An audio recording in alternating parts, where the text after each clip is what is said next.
رسول اللہ سے جب علی نے یہ سوال کیا تو پھر آخری جو سند تھی، کتنا بڑا اعزاز ہے،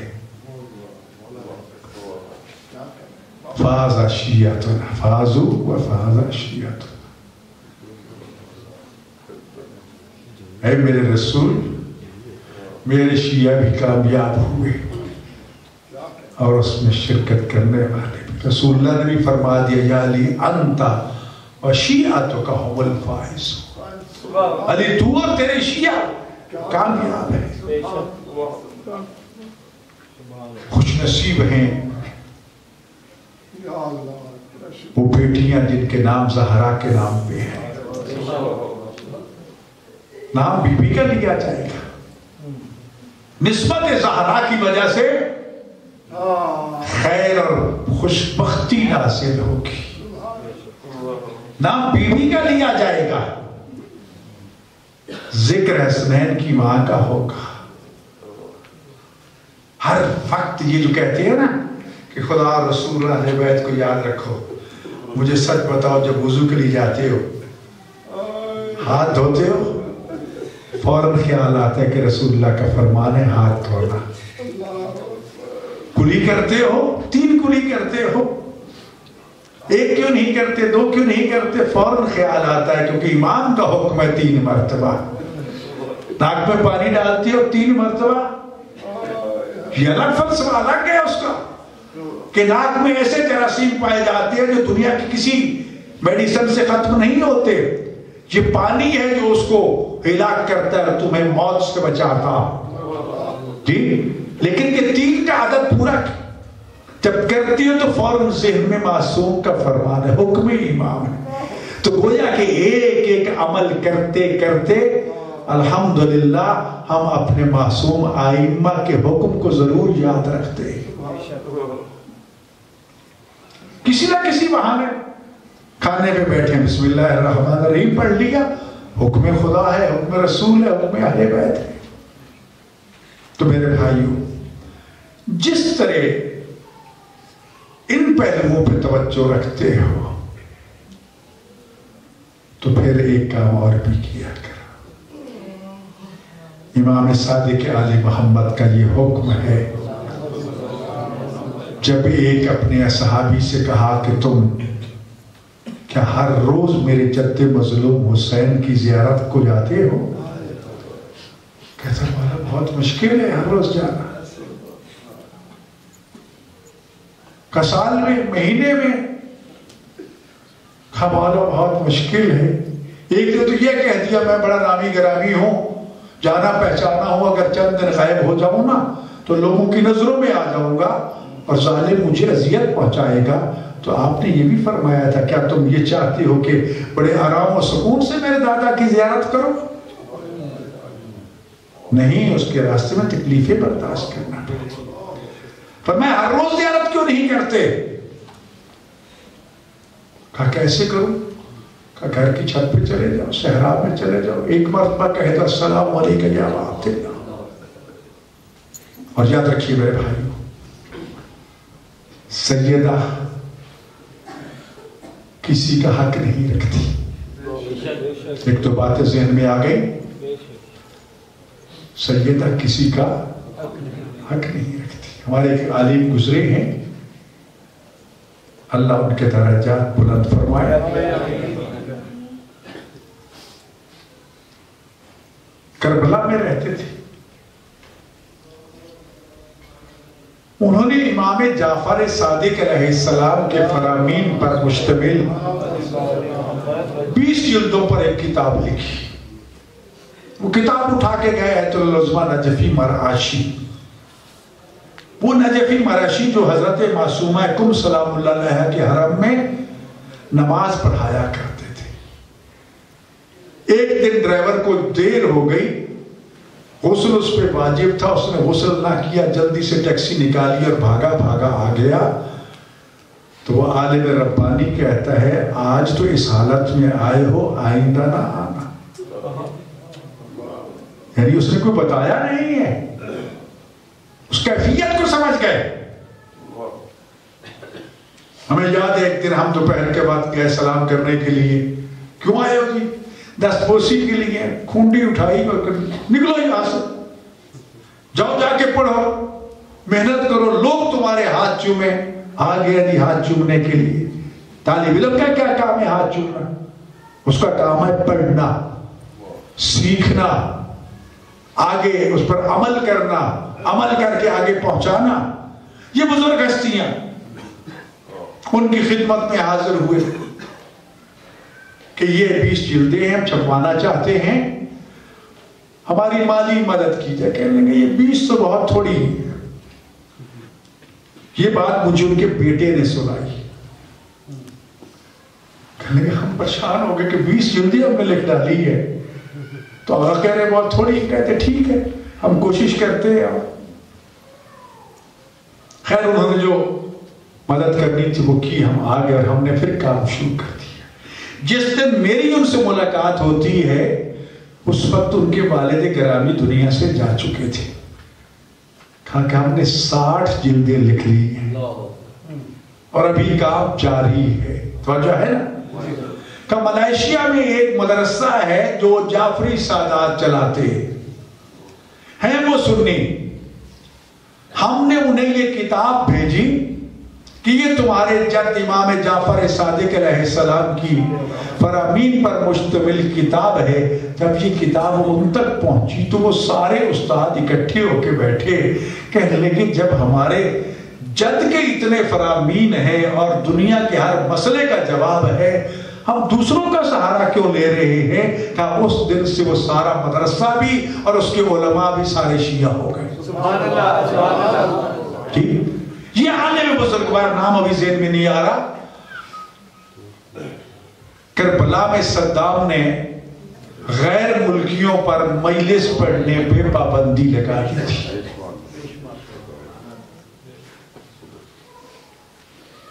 انہوں نے احتجاج کیا کہ کربلا ہر ایک کا تیرے باپ کا تو نہیں ہے. احتجاج کیا, گرفتار کر لیے گئے.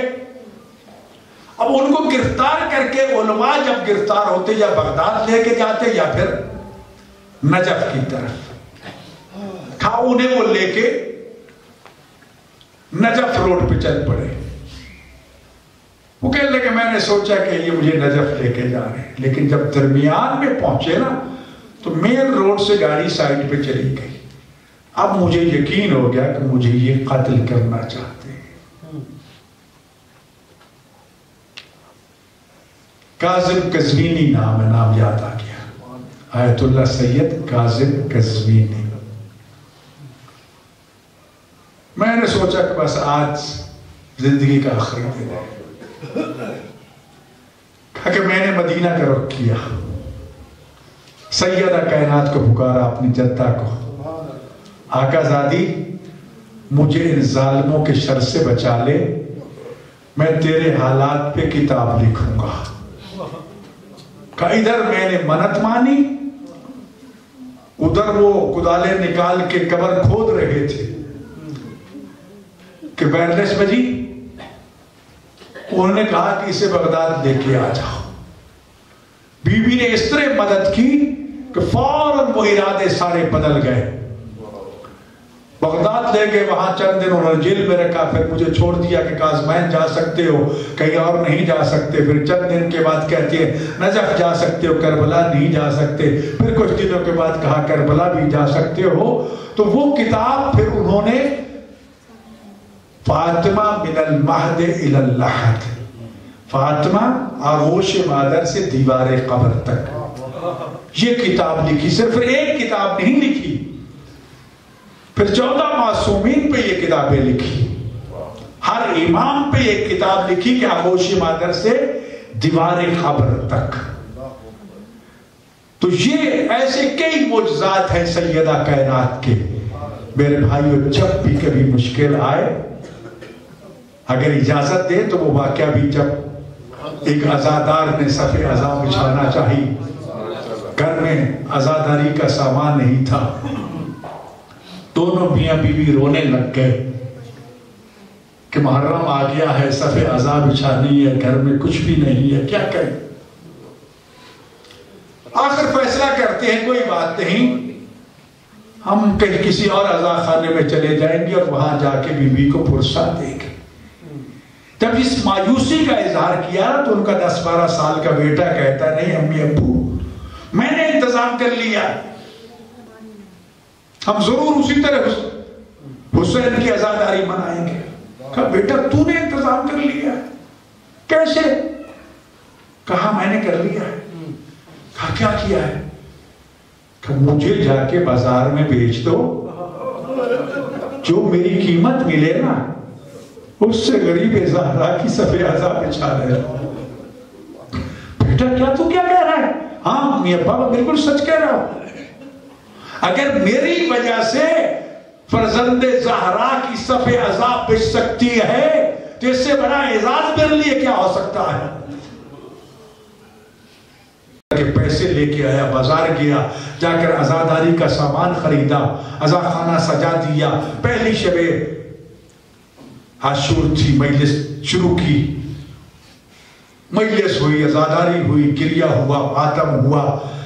آدھی رات کو دونوں میاں بیوی مصلی پہ بیٹھ کے رو رو کے دعائیں کر رہی ہے کہ خدایا تیرا شکر ہے کہ ہم نے فرزند زہرا کی صف عزا بچھائی ہے, اسے قبول فرما لے. کہ اتنے میں دروازے پہ دستک ہوتی. وہ زادار کہتا ہے میں دروازے پہ گیا, دیکھا ایک سیاہ برقع پوش بیوی میرے بیٹے کو ساتھ لیے کھڑی ہے. میں نے جو ہی بیٹے کو دیکھا میں نے سمجھا شاید یہودی عورت ہے اور اسے واپس کرنے کے لیے ہے. میں نے فوراً کہہ دیا نہیں میں واپس نہیں لوں گا, میں نے پیسے خرچ کر لیے, میرے لیے پیسے واپس کرنے کے لیے موجود نہیں ہے, قطر میں سے واپس نہیں لوں گا. یہ سارا کچھ میں ایک ہی زبان میں کہہ لیا. لیکن جواب میں کہنے والی بیوی نے یہ کہا کہ میں تو اس سے پیسے لینے نہیں آئی, تو نے اپنے بیٹے کو فروخت کر کے میرے بیٹے کی عزاداری کے صف عزا بچھائی ہے. یہ اپنے بیٹے کی قیمت بھی لے لے, یہ اپنا بیٹا بھی لے لے. میں زہرا کسی کا حق اپنے اوپر نہیں رکھتی. تو عزادار زہرا تو وہ ہے جو کسی کا حق اپنے ذمہ نہیں رکھتی, کبھی کسی کو محروم نہیں فرماتی. عزادار و بیسیوں تجربات و واقعات ہیں. جب بھی کسی مشکل میں آؤ نا, جناب زہرا کی نماز استغاثہ کا مصلی بچھاؤ اور بی بی کو پکار کے دعا کرو, بی بی تمہیں کبھی محروم نہیں کرے گی. وہ مظلوم ہے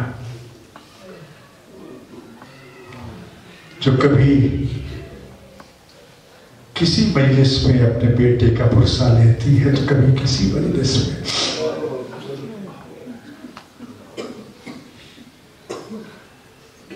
ایک دن جب دروغہ شام نے سجاد سے یہ کہا نا کہ سجاد جب زندان کا دروازہ بند ہوتا ہے نا تو اچھی طرح دیکھ لیا کرو تمہاری کوئی خاتون باہر نہ رہ جائے, کیونکہ آدھی رات کے وقت میں ہر روز دیکھتا ہوں ایک بی بی جو ہے وہ دیوار زندان سے ٹکرے مار مار کے رو رو کے گریہ کرتی ہے. سجاد کہتے ہیں ہماری تو کوئی خاتون باہر نہیں ہوتی.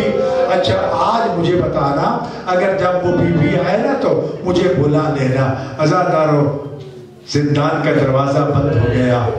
آدھی رات کو وہی برقع پوش بیوی دیوار زندان سے ٹکرے مار کے رو رہی تھی.